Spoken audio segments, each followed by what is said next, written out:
Yes, good morning, everyone. We hope you're doing okay. Thank you for watching us.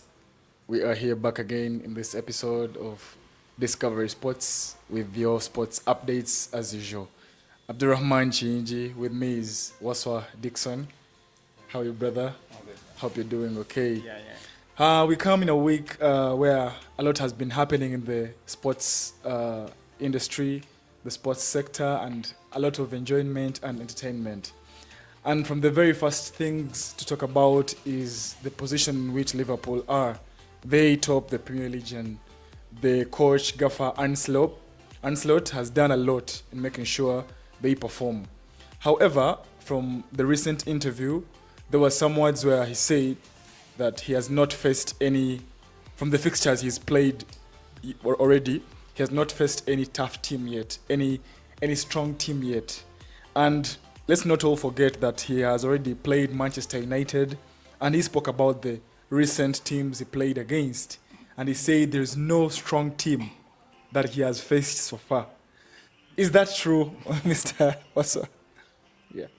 Yeah, of course. If we are to quote him directly, he said he has not faced any top league table team. Yeah. So, and if you look into the fixtures, Ancelotti has had or Liverpool has had, they've not played any team that's in the top half of the table. All the teams are in the lower half. So, I think. Don't you think he generalized the word top? Like, he generalized it not according to the performance. Did he forget the position in which Manchester is generally? The trophies the club has and all the legacies created by Manchester United. Why would he say he has not faced any tough team? Because I, for one, consider Manchester United, regardless of how it performs now, regardless of how it's drowning in performance, but I recognize it as a tough club, as a top club. Yeah. United is a top club, but not at the moment it's not a top like you said, the top league table team. They are not at the top. They are not in the top half. They are in the lower half. Yeah. You get it? Yeah. So he said he has not faced any top league table team, and at the moment United is unfortunate. It's in the low. So I would understand Ancelotti. He did not demean the team that it's not a top team. United is a top team, obviously, but that at the moment you can't rate it highly, like the likes of Arsenal. You know why I don't credit Anslot enough? I think it's because of how, he just found the team. When he came and stood in for Jurgen Klopp, he just kind of like hired everything instantly without any new signings. Why would he be this bragful? Why would he brag this much and say, I've not done this and that? Because I think the entire team that Jurgen Klopp left, it is the same team that Anslot still has. I think he should humble himself because he has not signed any player. I don't care if he has been denied the chance to sign Zubamendi and the likes, but still, come on. He needs to be humble. Don't you think? Premier League teams these days want to sign managers who are good with the press. Okay. As in they are good doing interviews. They are strong and bold enough to do interviews. They don't shy away from certain things, and Ancelotti, I think, is one of those. You can see even Chelsea with Maresca, even Arteta and Guardiola. They don't fear. They talk whatever they want. So that's one quality that the teams are looking for in managers. And Ancelotti, in case he was doing bad, let's say, what if he was doing bad? Would have said, the guy wasn't given time to buy his own players. The guy wasn't given fines to sign players. You're turning the other way around now. So he's doing fine, and we are putting it in the way that maybe just, inherited Klopp's legacy and tactics and whatever. But we can see a change in Liverpool's playing style, by the way. Those who see there's some more fluidity when they are going up front, like in front. So I see Ancelotti's impact in that team. However much, yes, they have played weaker opponents, as he said, but we can see some difference between Ancelotti football and Jurgen Klopp's football. And remember, Klopp himself has been struggling, like he was struggling before he left. The last 3 seasons, he was struggling. There is a time where he almost failed even to qualify for the Champions League. So Ancelotti has been impactful, and I don't think it's about Jurgen Klopp's tactics and whatever. We've seen managers like Alex Ferguson leaving the club when it's winning, but the manager who stepped in took it like down below, and ever since then they've been struggling. So Ancelotti is a good manager. Yes, I know they are like their next fixtures. Oh my God. Yeah, when you look at the next fixtures, by the way, talk about them. They have Manchester. They have teams like Chelsea. They're facing Chelsea, Strong team. a very strong team, and they're also going to face.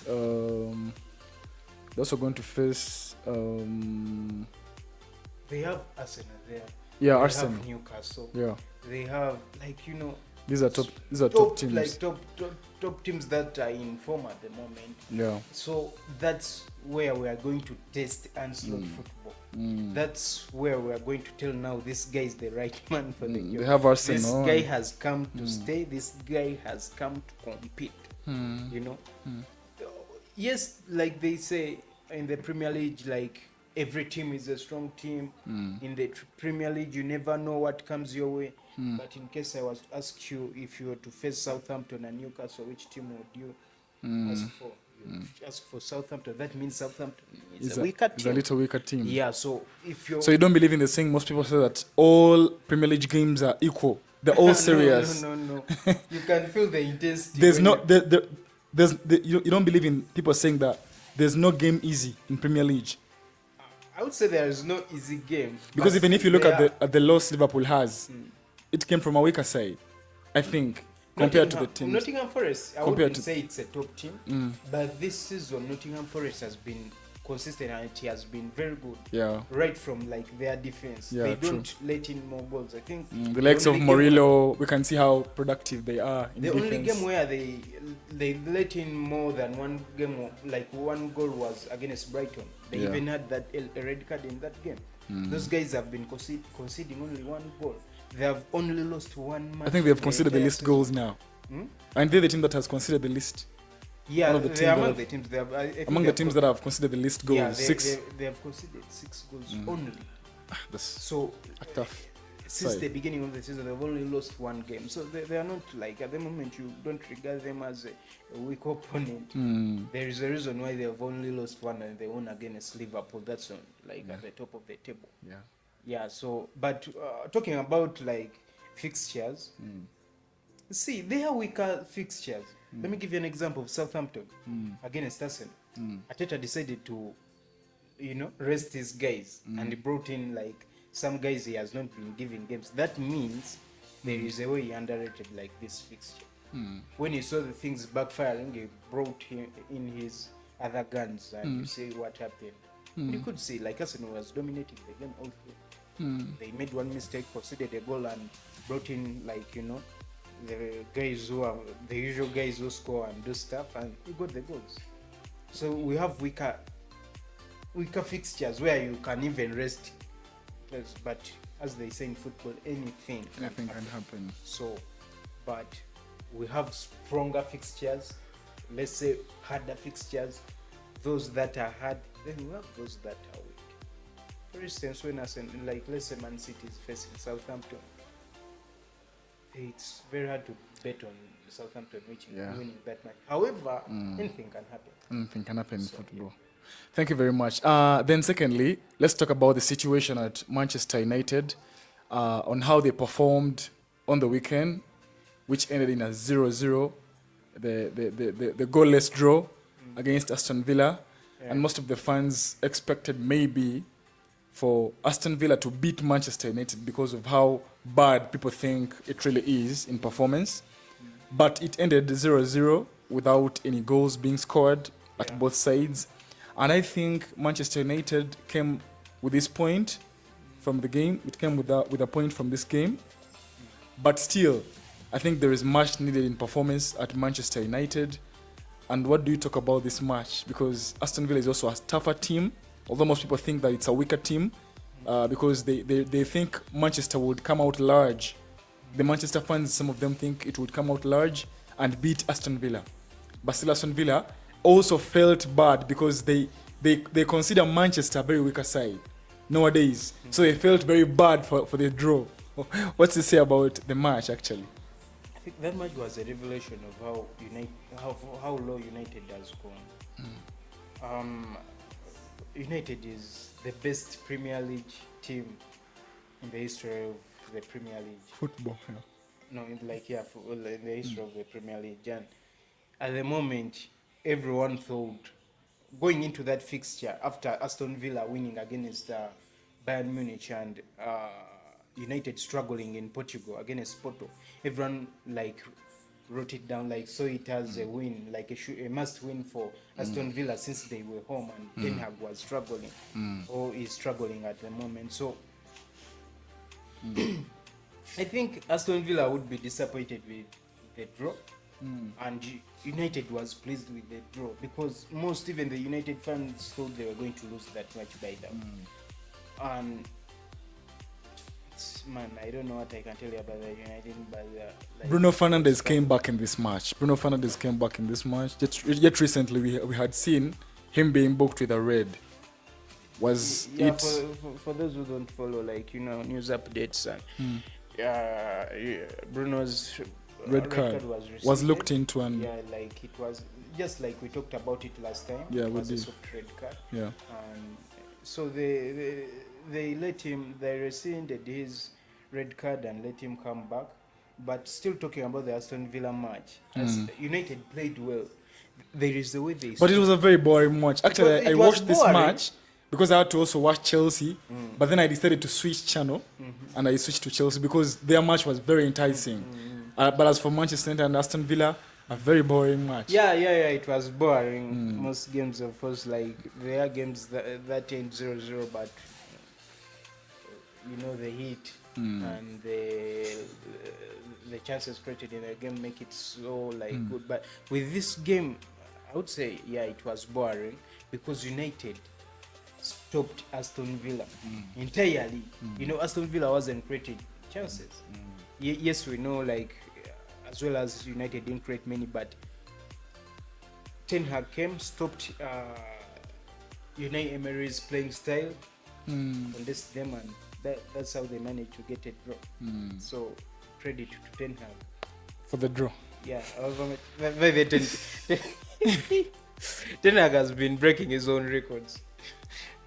Did you know that? Last season he broke a record of it was the worst start of the season in Manchester United's Premier League history.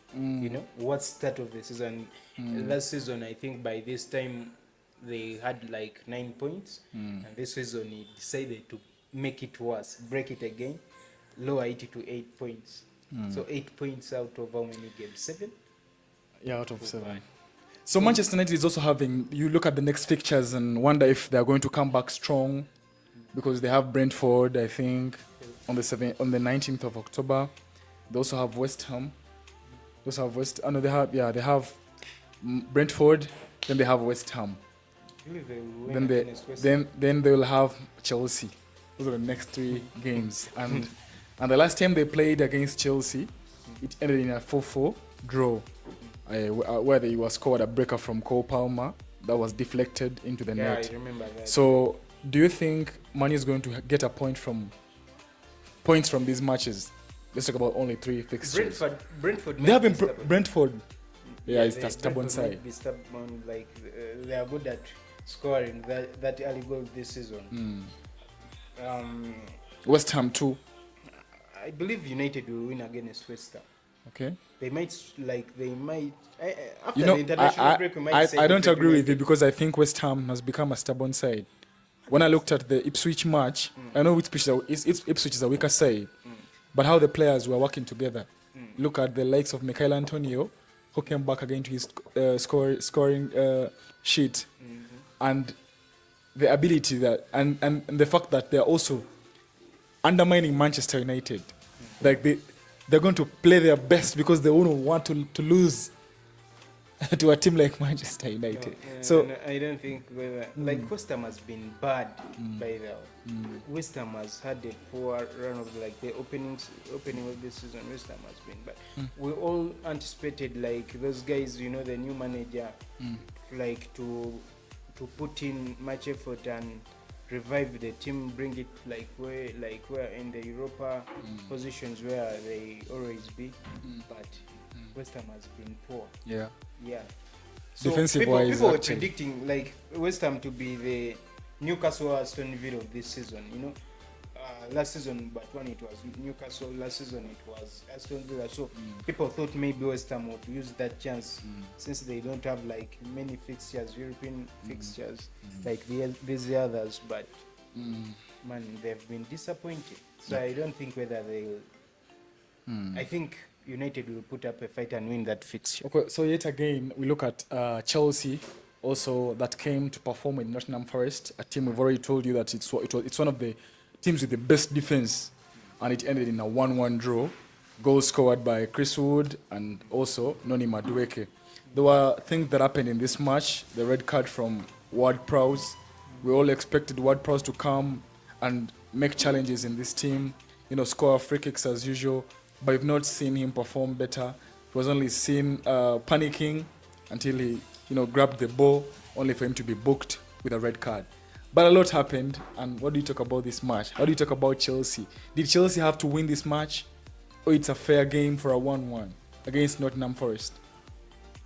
Man, like I told you last time we were talking about Chelsea fixtures, I told you Chelsea has been playing those lower table teams, like lower half, like teams that are in the lower half of the table. Now they have started facing teams that are top. Yeah. Last time they faced Nottingham team is one of that's those, like on top. I think it was against City. They lost that.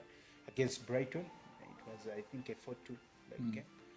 And now there is. But you know, last season Brighton was not easy. It has not always been easy. That's why I've talked about it. That it's a strong team. After mentioning Man City, Chelsea being able to beat Brighton. I've said like when they. I thought you say that the previous fixtures have been a hard one. Nottingham Forest has been struggling the last 2 seasons. Actually, ever since they came in, they signed players, but things didn't work well. This season, they are good. You know, I've told you they've lost 1 match. They've conceded only 6.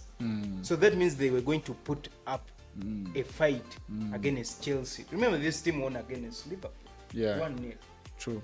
And it has only conceded like it has been conceding only 1 goal per match. I think they have the best defense, like we say. Yeah, they can have this. So you agree with Chelsea? So as we're finalizing, what do you talk about the next fixtures for Chelsea? Because they have Chelsea to face teams like Manchester, Liverpool, and the Lakes. Now you know they are back from the honeymoon. You know what I mean? Like those fixtures that are simple are done. Now they are entering the real challenge. We are going to tell whether Maresca is the real coach, man, you know, for the team or something. So Maresca is going to have a test, and the boys against those fixtures. They have United, they have Liverpool, they have Newcastle, they have Arsenal. These are all top teams. Like after that, I think they will have a Leicester.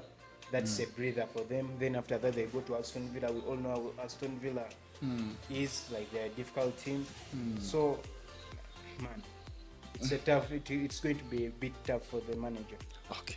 That's it for today, and thank you for being with us. Keep following our page, share, like, and comment everything we put out to you. Discovery Sports. Assalamu alaikum.